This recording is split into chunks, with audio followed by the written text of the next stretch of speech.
አሰላሙ አለይኩም ወራህመቱላሂ ወበረካቱ። ሰላም ውድ ቻናሌ ቤተሰቦች እንዴት ናችሁልኝ? እንደም ክርስቲያን ወገኖች ሰላም ብያለሁኝ። ሰላማችሁ ብዝት ይበልልኝ። ባካችሁ የመዳም ቅመሞች ራሳችሁን ጠብቁ።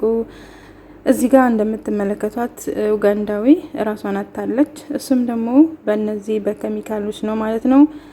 በተለይ ፍላሽ የምትጠቀሙ እባካችሁ ራሳችሁን ጠብቁ። ሲጀመር ፍላሽ ቤት ውስጥ ካለ ፍላሹን አትጠቀሙት። ሀታ ራሱ አረቦቹ ቢያዟችሁ አንሰራም አናቅም። በእርግጥ ያው ከታዛችሁ ምንም ማድረግ አይቻልም። ግን ከጨመራችሁ በሱ ካጠባችሁ ደግሞ አትቀላቅሉት ማለት ነው። ከሌላ ነገር ጋር አትቀላቅሉት። በጣም ኃይለኛ ስለሆነ ይገላል ማለት ነው። እቺ ልጅ አሁን የሞተችው በዚህ ምክንያት ነው። ከተለያዩ ሳሙናዎች ጋር ቀላቅላ ነው እንግዲህ አፍኗት ራሷን ያጣቸው እና ያባካችሁ ራሳችሁን ጠብቁ።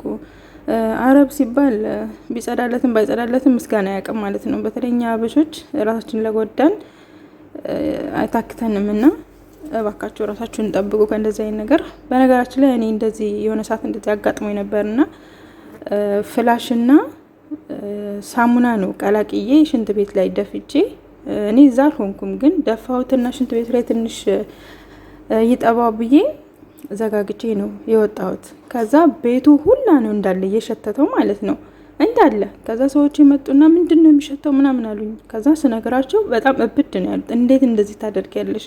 ልትሞቺ ነው ወይ?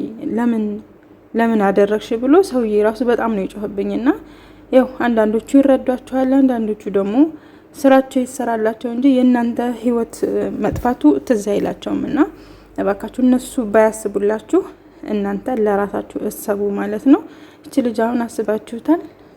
ስንት ቤተሰቦቿን ምን ሁሉ ነገሯን ያልፍልኛል ብላ ጥላ መታ፣ ግን ሬሳዋን ወደ ሀገሯ ሄደውና እባካችሁ በሰላም እንደመጣን በሰላም ወደ ቤተሰቦቻችን እንድንመለስ የኛም የራሳችን ትግል ያስፈልገናል፣ መጠንቀቅ ያስፈልገናል። ስራ ብቻ አይደለም፣ ስራው ተሰራ አልተሰራ ያው ነው። 24 ሰዓት እንደፈጋችሁ ነውና በቃ ራሳችሁን እየጠበቃችሁ ስሩ ነው የምለው ውድ እህቶቼ እና ውድ እህቶቼ እንደዚህ በምትጠቀሙ ሰዓት ሀታ ሳሙናውንና ክሎሮክሱን ስትቀላቅሉ አታብዙት። ሽታው ውስጣችንን ነው የሚጎዳ። አሁን ላይ ምንም ላይ መስለን ይችላል፣ በነገራችን ላይ ላያመን ይችላል፣ ግን በኋላ ነው ጉዳቱ የሚያስታውቀንና ሀታ የዚህ ዲቶሉ ራሱ በጣም ነው የሚሸጠው እና ስትጠቀሙ በጣም ትንሽ አድርጋችሁ በምታጸዱ ሰዓት ተጠቀሙ ማለት ነው። የግድ የነሱ ሽንት ቤት እንዲያበራ እንዲጸዳ ተብሎ የሰው ህይወት መጥፋት የለበትም እና ራሳችሁን እየጠበቃችሁ ስሩ ላለውኝ ውድ የሀገሬ ልጆች። በተረፈ ሰላማችሁ ይብዛልኝ። ለቻናል አዲስ ይሆናችሁ ላይክ፣ ሰብስክራይብ በማድረግ ቤተሰብ ሆኑ። በሌላ በአዲስ ቪዲዮ እስከምንገናኝ መልካም ጊዜ ላለሁኝ። መልካም ቆይታ